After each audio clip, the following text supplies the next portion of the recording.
Good morning. Welcome to Top of the Morning by Mint, your weekday newscast that brings you five major stories from the world of business. It's Monday, May 5th, 2025. This is Nelson John. Let's get started. Is big oil about to get even bigger?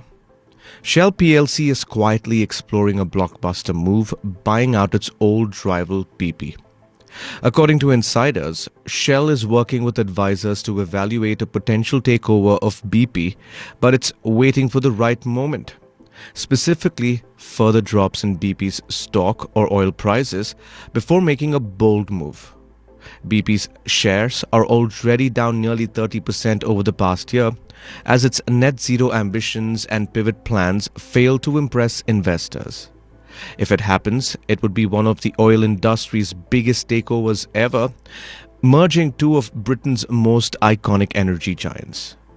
But Shell is treading cautiously. CEO Wael Sawan says the bar is high and that Shell's priority right now is to boost value by buying back its own stock. Meanwhile, activist investor Elliott Management has taken a 5% stake in BP, urging the company to be more ambitious or risk being acquired. Shell's market cap is now over double that of BP's, giving it the financial muscle if it chooses to strike. But the message from Shell is clear: only if the deal adds real value, and quickly. Warren Buffett is handing over the reins. At 94, the Oracle of Omaha has announced that he would step down as the CEO of Berkshire Hathaway by the end of 2025. The surprise revelation came at the company's annual meet on May 3rd. Only his children and the board knew ahead of time. His chosen successor, Greg Abel, 62, the soft-spoken Canadian who's long been Buffett's right-hand man. Abel oversees a chunk of Berkshire's empire, BNSF Railways, Dairy Queen, and See's Candies, and has quietly been groomed for the top job since 2021. The time has arrived, said Buffett, calling him the right person to lead Berkshire's $1 trillion empire.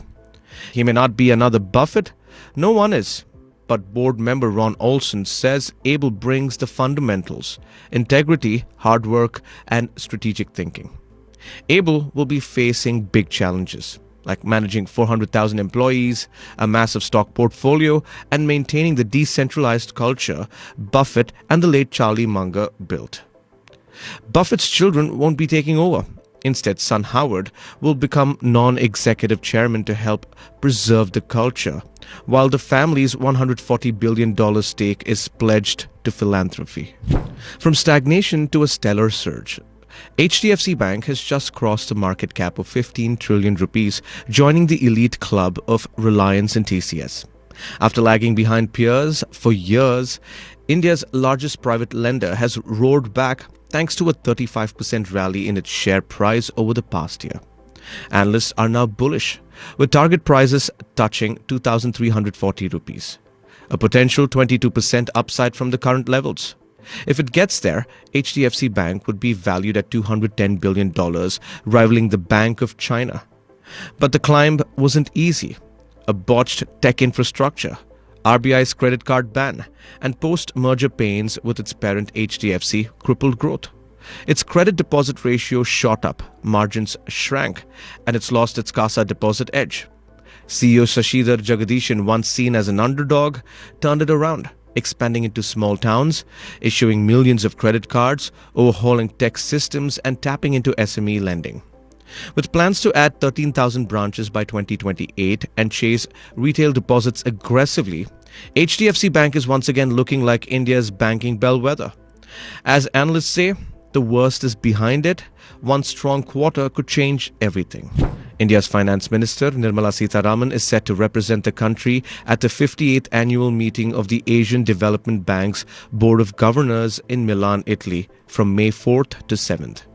Calling it a key global moment, the Finance Ministry confirmed on Sunday that Sitharaman will hold bilateral talks with her counterparts from Japan, Italy, and Bhutan and engage with top international organizations. On the sidelines, she's also expected to connect with global business leaders, economists, and Indian diaspora in Italy. But the highlight of her visit will be a keynote speech at the next Milan Forum at Bocconi University, where she'll speak on the timely theme, balancing economy and climate resilience. The ABD gathering is more than a routine meet. It brings together finance ministers, central bankers, and policy experts from across Asia and the Pacific to tackle the big issues, from regional growth shocks to climate change and development finance. For India, this is a stage to assert its role in shaping the region's future. AI is no longer just applying for your job. It might be interviewing for you. India's recruitment space is being rapidly reshaped by artificial intelligence with tools like Grapevine's Round One, Hiring, BabbleBots, and Assess Hub, automating the earliest and often most tedious parts of hiring process. We're not replacing HR, says Grapevine's Somil Tripathi. We just want to help screen better candidates faster. His AI has already conducted over 15,000 interviews. Razorpay is also experimenting with AI-powered interviews, using it to write job descriptions and screen candidates.